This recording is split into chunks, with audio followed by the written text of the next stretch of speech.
You've heard the expression that pain transcends just the person that it affects. It also affects their family. It also has impacts wide scale. That's what this show is trying to do. Dear Edward is a show about pain. It's a show about grief. It's emotionally draining. It will leave you numb, and it is a tearjerker.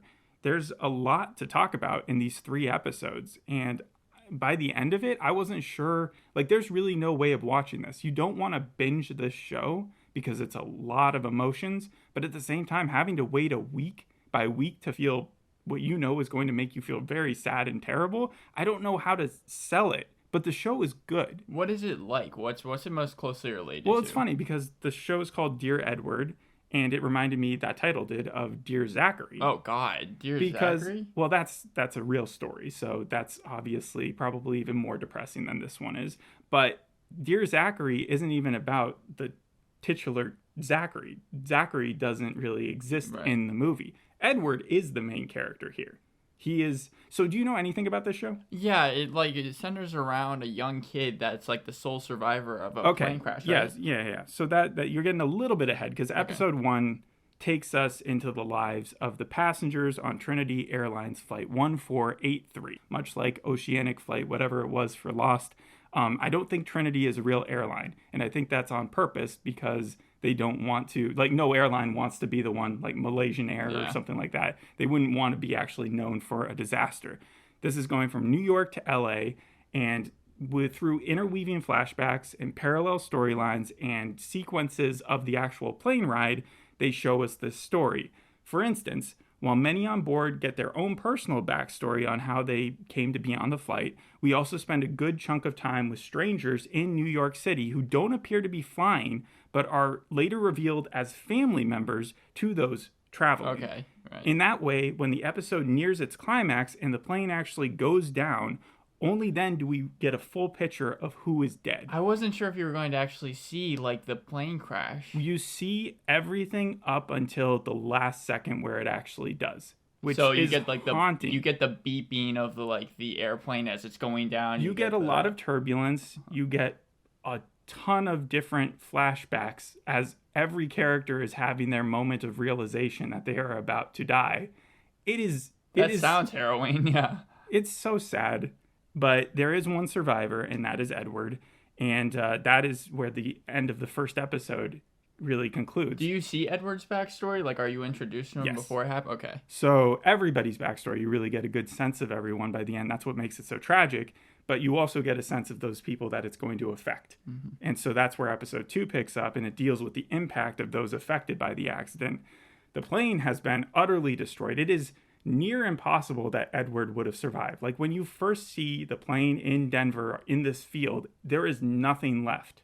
I mean, it's based off of an actual crash that happened where there was a sole survivor. But you've seen the broken down planes in Lost, and they'll still have like a cabin or like a section that'll look like it's still intact. No, this thing is just completely collapsed upon itself. Demolished, okay. You're seeing like dead bodies everywhere. It's virtually crazy that this kid survived. So there he is. And he's now being adopted sort of by his aunt and uncle, who they weren't really close with to begin with, but on his mom's side. And this support group is created for the rest of the families to grieve. That takes place in New York City. Mm-hmm. And that's where most of the strangers that we saw in the first episode meet each other. Right. It's shot in New York. Yes. I think it was more specifically they shot it in Central Park. On a light note, it's an odd coincidence, but The Watchful Eye also took place near Central Park.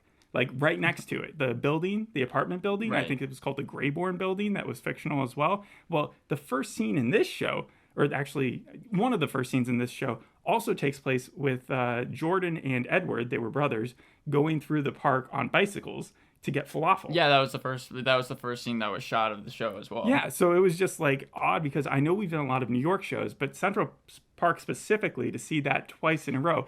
This show, though, has so much of a budget, you're seeing all sorts of New York. And it's so cool to see all sorts of New York. because it's such a cool like city. What different parts of it? You see Times Square, the touristy locations, but because everyone lives there, you're seeing just random streets, and I'm pausing all the time to see if I recognize specific places that people are. Specifically, Adriana's character, who I'll talk about in a few minutes, but she lives in Harlem, and she's trying to get signatures from a lot of people so that she can run for a congressional seat.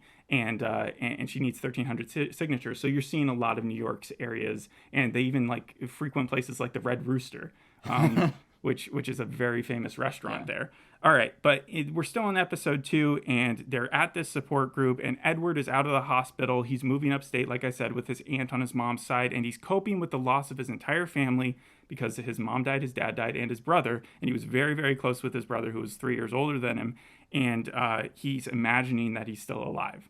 Like So do you see him? Yes, okay. Like he's there, and he's acting like normal. So like he in his mind is coping with this terrible situation by having his brother be also a survivor. Okay. And it takes till this is an episode full of revelations and epiphanies.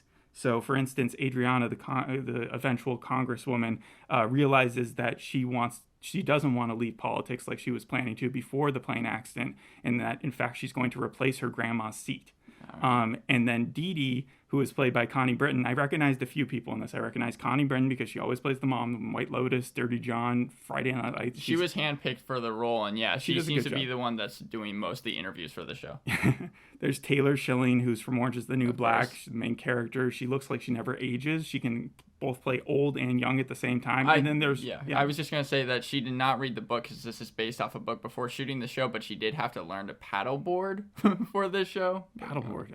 I don't think she's paddleboarded yet. Okay. And then there's Robin Tunney, who played the mom's character who passed away in the first episode, and she's from Prison Break. That's where I knew her mostly. But it was really sad because the reason they were going from New York to move to L.A., which the kids didn't want to do, Jordan and Edward didn't want to do, was because she got a screenwriting job there. And she was a great writer. Okay. And so they were moving on her behalf. And she was in first class. And when the plane was going down, there was a lot of movement between the two sides trying to, like, she wanted to get to her family and her family wanted to get to her. Yeah, so Jason Katims, he directed the first and second episode. He's probably best known for doing Friday Night Lights, hence the Connie Britton connection there. And he was talking about how one thing that he always does with every production, especially TV shows, and you saw on Friday Night Lights, you probably saw it here, is that he has 3 cameras rolling at the exact same time because he really likes to do shots in one take. Hey, if they can afford it, then that's great. And so I'm sure that when that like crash was happening and you were talking about you're seeing all different sides, that was probably what it was like, right? It a little bit bugged me that like people were getting out of their seats when it was clear that it was in such an emergency that the flight attendants would need you to be in your seat, but at the same time they all knew probably that they were about to die, and so I couldn't really blame them for panic it. Signing, so it yeah, was, of course. It was hard because it was like part of me wanted to be like, you guys are idiots, and it was like, no, the other part of me was like, what would I do in that situation? Mm-hmm. And so Dee Dee, Connie Britton, she's with her daughter actually at the time that the plane goes down because they're celebrating their birthdays. Oh, no. Okay. And her husband is up in the air. So he's one of the characters that we don't actually get to learn about, but we learn about him through his family. And he texts them, once they text him a picture of them hanging out, she's really rich. And so is her daughter. But they're on like a shopping spree. They send a little picture to their husband. The husband sends back, and he says something, "You're a little pilgrim," which I think is a code because he realizes he's about to die. And I think it's his password to something, but she hasn't been able to figure that out yet. But she has gotten a lot of revelations about him since. Like, for instance, he was in massive debt, and he also had another life that he was living out of LA. He had a condo there that she wasn't aware of. And at first she's just like, oh, he was having an affair with this other woman, and like, I'm going to have to go down there and check it out. But we learn in episode 3 there's a little bit more to it than that. Then we also have the Aunt Lacey, who in the first episode we learned that she had a bunch of miscarriages, and part of the reason she was kind of in a tiff with her sister and wasn't talking to her is because the sister wanted her to adopt because it was clearly mentally breaking her apart. This is the Taylor Schilling character, Aunt Lacey.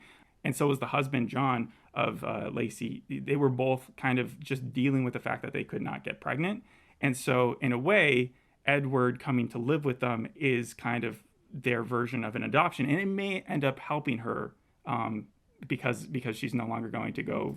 That's very strange. That feels like it's kind of like an iffy storyline. How is it iffy? I just feel like whenever you're taking, and obviously this isn't a real show, but you're taking tragedy and then you're almost making it like a good thing. it's trying to find the best light in something, but this show is not trying to be hopeful or uplifting to start with. It's not. Not in the first the first episode is meant to make you feel like crap. I was so numb watching the second episode. It took me having to like pause it, go do something else, come back to it before I was fully able to put myself in the shoes of the characters again, because it's so sad. The trailer made it seem like this was going to be the most uplifting thing, and Jason Katims even said that this was an uplifting show, so I'm surprised to hear you say that. I'll get to why it is, but it in these first 3 episodes, it's not. Okay. And then the other realization that they have is Edward or Eddie, he changes his name because his parents used to call him, and his brother used to call him Eddie. And he doesn't want to hear that anymore. But as soon as the reporters start asking him, you see these flashes to his past, and he's trying to avoid it. So he says, my name is Edward. And so he insists on being called Edward now. He no longer wants to play the piano. One thing I haven't told you about him is that he was a bit of a gifted child. Like he was able to, he's also like 5% of his weight class. So he was bullied, and so he was homeschooled with his brother. And that was one of the things that was an issue going to LA, is that his brother wanted to finally go back to regular school when he got there. And that was causing real anxiety between the two of them. And but what am I getting at? Okay, so Eddie realizes his brother is dead because he's at the supermarket, and Lacey, who's very finicky about what she cooks, like she only wants to make healthy stuff, right? Yeah. But Eddie has a weight problem. He's not eating enough, especially with what's going on with this tragedy. So they're at risk of having to hospitalize him again and give him a feeding tube, which would be terrible. Yeah, that's awful. Yeah, so she takes him to just the regular supermarket, which she hates, and asks him to just pick whatever he wants. In that way, it's a touching scene. And he's just like pulling all these chips out and like hot dogs and stuff. And you can tell that it's just eating at her. And she goes away for like a second to just catch her breath. And that's when, because he's kind of famous now, all this news media is following him. Yeah, and he's getting all these letters and stuff that he's not actually being given because they're being smart and they're keeping them from him. He's approached by this girl who says, "I'm so sorry about your brother who died." Hands him this shrunken head, so it's like a rictualistic like shrunken head. We talked about shrunken heads recently in the Shrinking podcast, so it's funny. But he faints because his brother, you see him kind of like walk away, and it's a real sad scenario. Yeah. So everybody gets a realization, right? And in episode 3, that's where the victims actively start seeking answers and ways to move on with their lives. For instance, you have this character named Shay, who ends up being the next door neighbor to Aunt Lacey and Uncle John, right? Mm-hmm. And Edward kind of makes friends with her.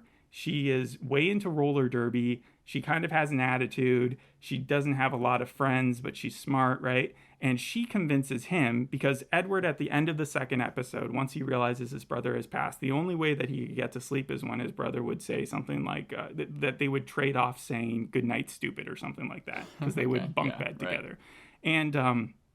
And so he goes next door and asks her to do that for him. Like he goes and sleeps on the ground in her room. And so they trade that off. The next morning, though, he explains what happened at the supermarket, and Shay convinces him to go into the city and try to track down this girl because they know where the shrunken head's from. They were able to find the museum it was from. And so that's what they end up doing. Dee Dee, Connie Britton's character, is on the plane to LA to actually go check out that condo, find out what's going on there, and sell it so that she can get herself out of debt. And it just so happens to run into one of the other people from the grief counseling, whose name is Linda. And Linda's been there since episode 1. I just haven't mentioned her yet because her relationship was with her boyfriend, Gary. And she's actually pregnant. But Gary was the only one to know that. And also, neither of their parents on either side knew that they were in a relationship yet. So Gary was actually on his way to LA to tell his parents about their relationship. She's getting sadder and sadder, yeah. So she doesn't want to call those people because she's already not close to her own parents, but she wants to tell them face to face. So she goes to LA too, and it just so happens to be on the same flight as Dee Dee. And Dee Dee follows the breadcrumbs of her late husband in the California condo. She sees like a message like, "let's get wrecked," and she just assumes the worst. So she goes to this house and she finds out that he wasn't having an affair with this lady. He was actually donating and giving his time to the LGBTQ community. And and Connie Britton's character, Dee Dee, doesn't understand why at all. In fact, she has one of her little, she has panic attacks where she just rants for a while, and she has one of them there, and then she runs away. And she finds out later on through pictures that her husband was probably in the closet the whole time. And so she's kind of dealing with that revelation again. And at the same time, you see Linda talking to Gary's parents, who are very rich and they're entitled, but they're not like assholes right at the start. Once they find out that she's pregnant, they want to support her. They want to be part of the baby's life. But then they kind of are, when she's like, my life is in New York, they kind of double down on it and get really mean, a little nasty, saying like, you wouldn't have come here unless you wanted our money. Can I ask, because there's so many characters and there's so many different things going on at some point. Would it be best to classify this as a drama? Like, is that what you would say? This is the most drama, but it's not a soap opera. Okay, because, I know that Allison Lidd Brown, she, I think, helped with the second episode and also directed the third one, has worked on things like Gossip Girl, Boston Legal, Monk, Chuck, but also, like, Grey's Anatomy, I think even Private Practice, so I wasn't sure how, like, dramatic, if it was going to go into the soap opera territory, it was going to be. You could make the argument, and this is a con, that it's too depressing. And that, like I said, I was numb watching the second episode, so it almost takes away from it a little bit.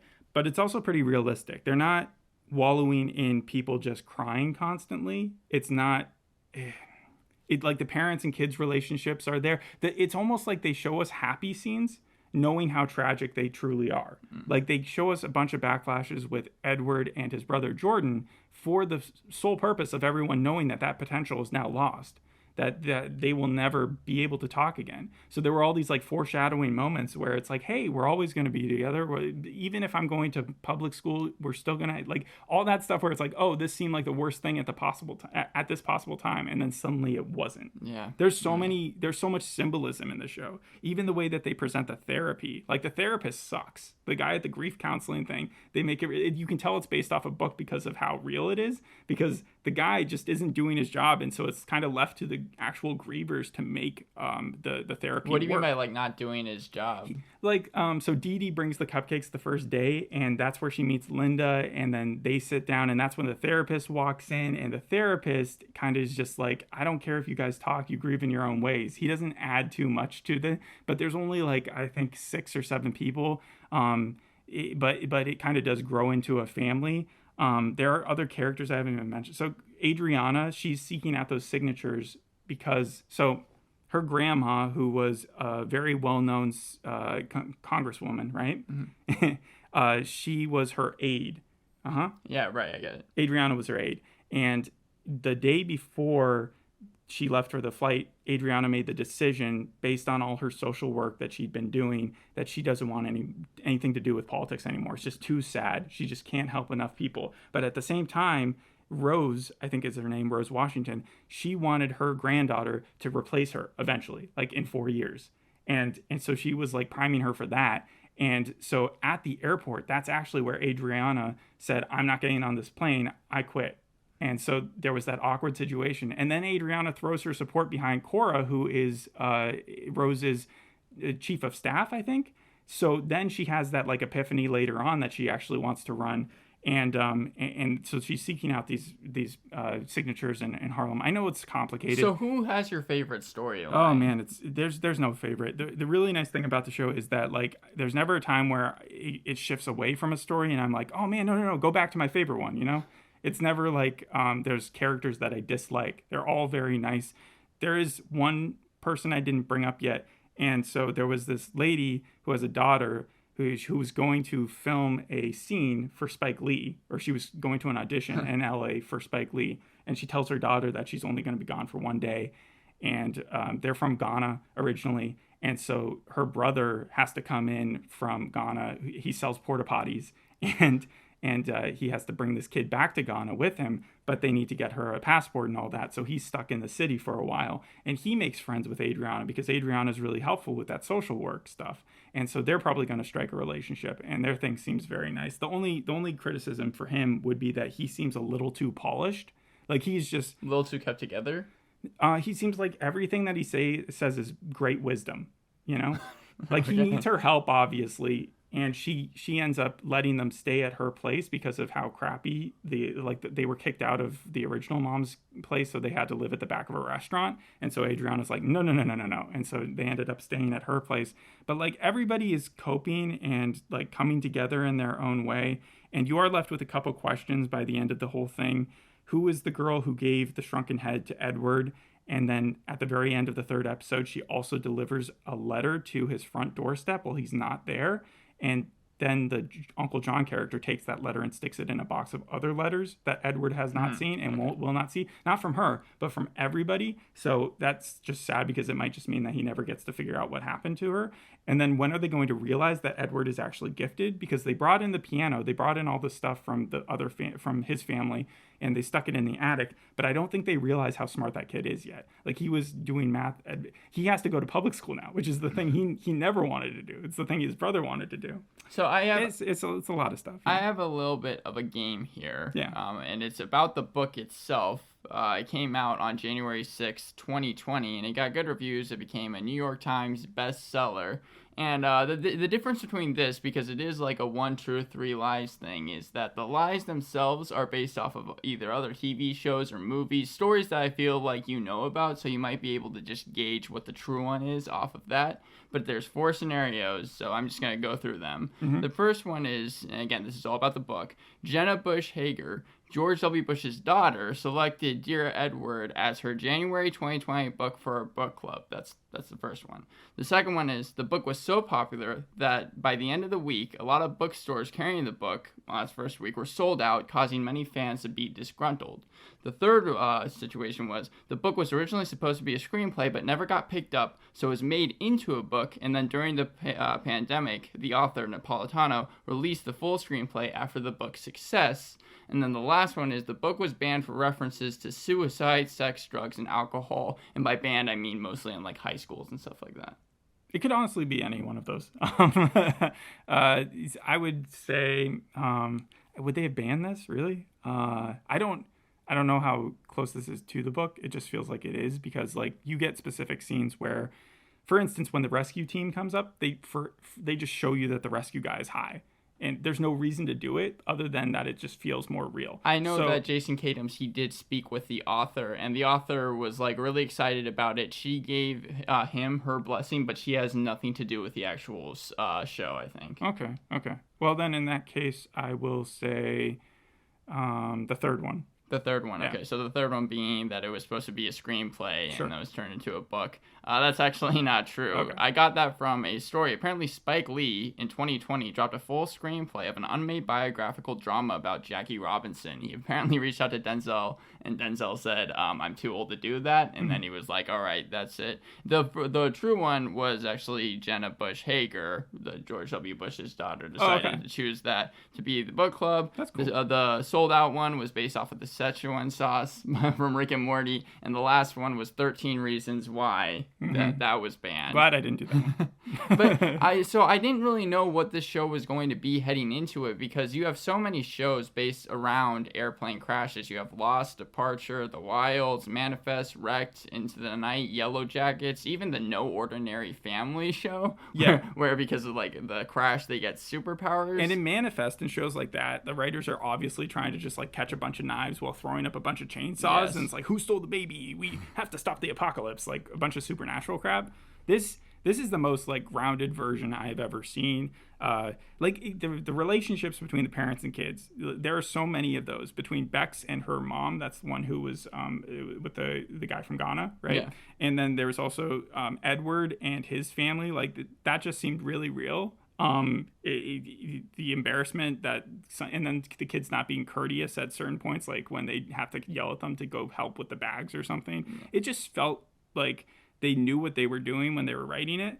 Also, this is the biggest point I'd probably say, my biggest pro for the show, that many shows spend their first few episodes building up a grand world and cool and interesting characters, and then throughout the season or seasons knock the audience back by killing characters off that you love, punching you with twists, and they just try to keep up the intrigue that way. So much so that by the end of the best shows, if you think about the most notable or highly rated of all time, most of them end in a lot sadder conditions than they began. Yeah, I was thinking like Breaking Bad that whole time. So like in a way, we're all kind of like masochists because we all love to watch stuff just unravel, and then we give it a ton of acclaim. This is one of the only shows that I've seen do the exact opposite.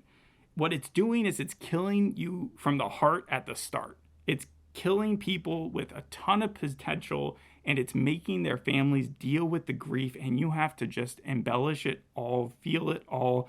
But as the season progresses, I have to believe that gradually it will make you feel less sad, because you'll almost be going through that coping with those characters, and it may become uplifting. The small glimmer of hints that I'm seeing to that is Edward bonding with his aunt, the aunt no longer being as depressed about the fact that she's too worried about Edward to be depressed about her own shit now. And then Dee Dee having to come to terms with what her life really was. And like, it might not be better for all the characters than from before. Clearly not Bex's character, the daughter of the lady who was going out for the audition, but it provides an opportunity for something else to come along, and I think that's what ultimately we're supposed to take away from it. Also, it's got a good soundtrack. You got Springsteen sprinkled in there. It reminded me of Show Me a Hero at one point. You got the Budapest song at the beginning. That was clearly a lot of money that they had to spend. As I said, the cons are it's pretty depressing. I don't know how I would recommend it unless I knew that people were going to be up for that sort of drama. And I wish the rich family hadn't been depicted as so entitled. Like, always there seems to be, it's like the White Lotus phenomenon, Yeah, well, yeah, and Connie Britton was even asked if she was going to return for White Lotus in season 3. I know that well, she doesn't die, apparently, then. Colin O'Brien as Edward Adler. He's apparently cast as the young version of Willy Wonka in the film Wonka, which is going to be released in the middle of December 2023, starring Timothée Chalamet. Wait, you're saying the main character, right? Yes, yeah. Yes, okay, I can definitely see that. So he's playing 12, but he looks younger because he's so underweight. Mm-hmm. I don't know if he actually is 12, though. I think he's like older than that. I think he's like 13. Wow, 14. Really? So he is just on the small side. And then you also have Anna Ozell. She was the one that played Adriana. I just had her fact here because I found it funny. She starred in Ratatouille, the TikTok musical, which came out in 2021, starring Wayne Brady. What's great about her character? Yeah, that's funny. What's great about her character, though, is that she's not like in your face. She's playing Obama almost. She wants to get into urban planning and development, but now she wants to become a politician, but she's not hyper. Like, a lot of times politicians, when they're first jumping in, they're depicted as like super hyper and happy and stuff. And she's happy and she's positive, but she doesn't have that like annoying factor to her. She's like really cool. And so all the characters are really cool. I think they did a great job with the casting. Even those who haven't like shown up in the last couple episodes, when you saw Connie Britton's daughter, who goes to Bernard, I think her name is Zoe. Also a really cool character, reminded me a little bit of the Stranger Things girl, the Mike's sister. Yeah, okay. So if you had to rate the series overall, what would you give it? I thought a lot about it. I would give it an 8.5. An 8.5? Are you going to continue watching it? Yeah, I think I have to. Even with all the depressing stuff? No, I think I have to. It's just, it leaves you thinking for a while. Like, I think I said in the last show that I watched that you could keep it on in the background. This is not a show you keep on in the background. This is one that demands your full attention. I know that Jason Katims, one last time, said that the story's main theme was about resilience, and the reception for this show has been very mixed. It has a 52% on Rotten Tomatoes, a 7.4 on IMDb. The Guardian gave it 3 out of 5, saying, "Dear Edward achieves the necessary moments of authentic emotion with some regularity, usually courtesy of Connie Britton." And then, that's not even true, though. I disagree on, not that Connie Britton's bad, but like everybody is pulling their weight. Everybody is. Yeah, I know that RogerEbert.com even said when the show veers away from Dee Dee or Edward towards its bloated tertiary cast, it becomes hard to hold on to your attention. But it seems like you're saying the exact opposite of that. Yeah, even the pacing I would compliment in the first episode because it weaved it. There was so much that it had to say, and it did it in such a new way where it was showing you parallel storylines at the same time happening, but you were still able to understand the linear, like, and also the way that the plane crashed. Like, everyone boarded at the beginning. But by halfway mark, that's when you started feeling the turbulence. And then when they're 75% of the way through, that's when it becomes it was almost coordinated perfectly mathematically with the episode when things were going to happen. And then the ending crash was like just it was devastating. I mean, the Hollywood Reporter said, did I get teary-eyed watching Dear Edward? Absolutely. It's almost impossible to avoid. They even compared it to Parenthood, which is another show that Jason Katims has worked on, but favorably so. So it seems like out of all the reviews, you kind of agree with that one the most. But do you have anything else to say on the episode? I mean, I am still curious what will happen with the Lonely Pilgrim password thing. I'm waiting for Connie Brand. There are a few mysteries that they have to solve, but mostly it's just the journey of watching these people get better. And yeah. I know it seems like they're setting up for a season 2, but it hasn't been confirmed yet, and I don't think any of the cast has said anything about it. That would be, I don't even know how they're going to be able to do that, but it shouldn't be confused with season 2 of The Eddie. This is nothing like The Eddie. The very ending of the 3rd episode has Connie Britton's character, Dee Dee, asking what a rec room is. And Linda and her are bonding at this point because Linda has said no to Gary's parents about accepting their money and stuff, and has gone to hang out with Dee Dee. And so she tells her that it's just this place that people go to break stuff. And so that's what they do to kind of like relieve themselves of all this new stuff that they're learning. And Edward at the same time is having sort of like, oh, so Edward goes into the city to find out what happens to the shrunken head guy. Yeah, right? And so Shay takes him, he's taking Shay all around the city to places like his home and then to his favorite falafel truck. But the falafel guy doesn't know what happened. He hasn't watched the news. So when Edward gets there, he treats him like he's always treated him, just like he hasn't seen him in a couple weeks. And he's like, where's your brother? Blah, blah, blah, blah, blah, blah. And like, at first, Edward seems like really into it because he's just happy that he's being treated like normal. Normally, yeah. But like, as soon as he walks away with the falafels, that's where it like hits him down. And then he just like throws the falafels away, says he never should have come. He goes back home. Aunt Lacey gets mad at him for lying about where he'd been. And then she realizes that she was out of line and takes him to the fabricated metal shop that she works at, which earlier she had said he wasn't ready to do, not realizing that he's like a super genius. But then you see that they're making something, So in a way, some people's therapy is destroying things. Like, let's just get this out of our... And at the same time, you're watching this juxtaposition of creating something. And it was just great symbolism. And that's what the show encapsulates as a whole. All right, that's the end of my review. Thanks for listening. We'll see you on the next episode. Hope you enjoyed this one. Bye. Bye.